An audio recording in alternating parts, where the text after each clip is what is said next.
To isolate DNA from plant tissue, we first of all take 100 cubic centimetres of distilled water.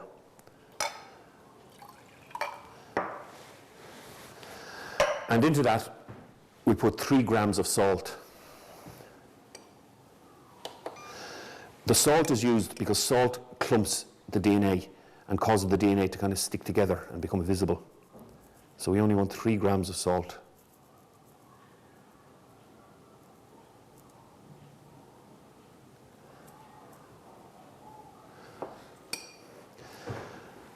So we put in the salt and just stir it to dissolve it. And as I say, salt will clump the DNA, so we can see the DNA at the very end.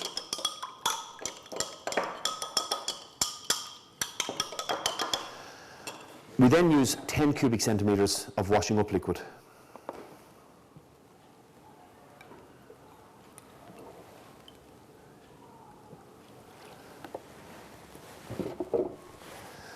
The washing up liquid is used because washing up liquid breaks down and dissolves cell membranes, and that will help to release the DNA out of the cells.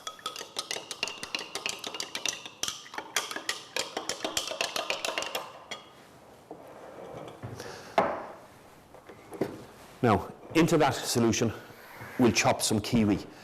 You can use kiwi, you can use onion and various other fruits. Kiwi, or various other plants, kiwi works quite well. So we'll chop the kiwi into small pieces. It's going to be blended later on, so we can leave the skin in, it won't make any difference.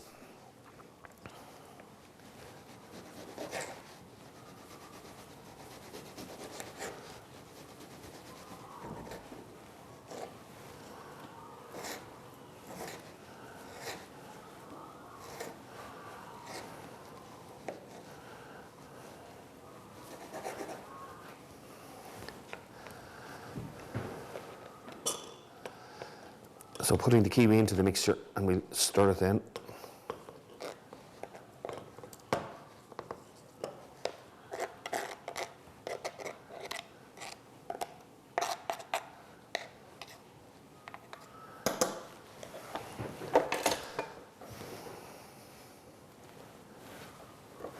And just stir the mixture. Now, when cells are broken open or cut open, they release an enzyme that breaks down DNA. To disable that enzyme, to prevent that enzyme from breaking down the DNA, we put this solution into a water bath at 60 degrees centigrade. The high temperature will disable the enzymes which otherwise would have broken down the DNA. So it goes into the water bath at 60 degrees for 15 minutes. After 15 minutes in the water bath at 60 degrees, the enzymes that would break down DNA have been disabled. Unfortunately, the high temperature would damage the DNA.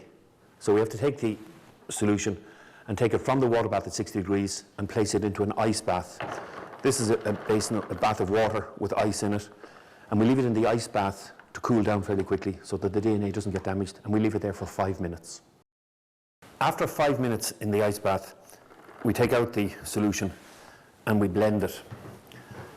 The reason it's blended is to break down the cell walls and membranes and release the DNA out of the nucleus or the nuclei. If we blend it for too long, the DNA will get damaged. So we can only blend it for a maximum of 6 seconds. So in this case, we'll blend it for about 4 seconds.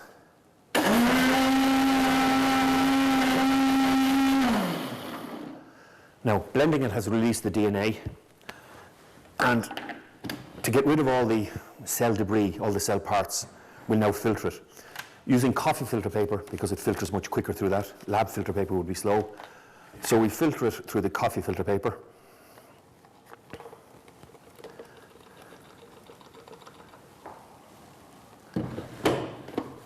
And just wait a few moments for that to run through.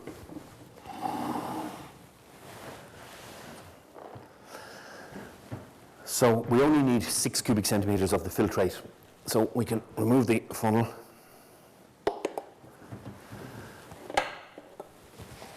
And we just transfer this to a beaker. It's easier to access it. Now, we want 6 cubic centimetres of this solution. So using a syringe, we'll take 6 cubic centimetres of the filtrate and put it into a test tube.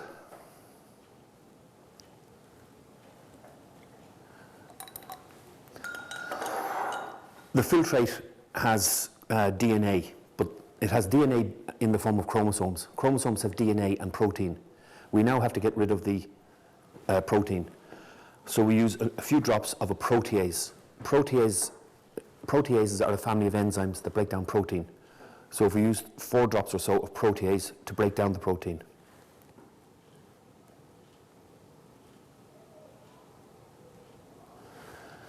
And just shake it to let it work.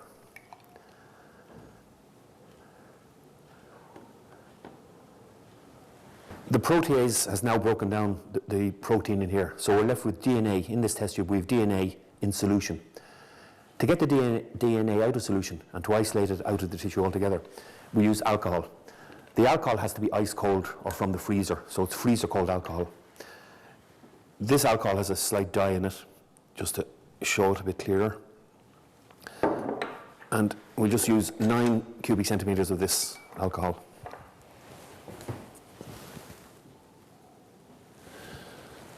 And we add the alcohol to the solution at an angle and just let it run down.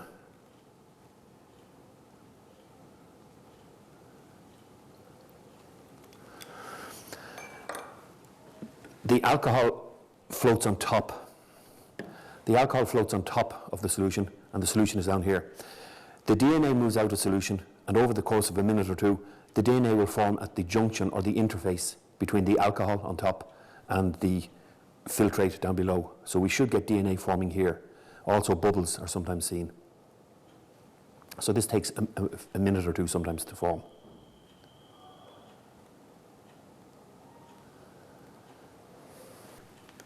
The DNA has formed at the interface between the alcohol on top and the filtrate below.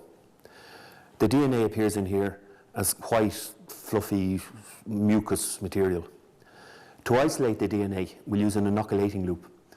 Inoculating loop has a small circle on the top, and by putting that down to the junction, and twirling it and twisting it, we may be able to extract some of the DNA. So some of the DNA has remained behind in the test tube, but some of the DNA is found on the tip of the inoculating loop in here as white material.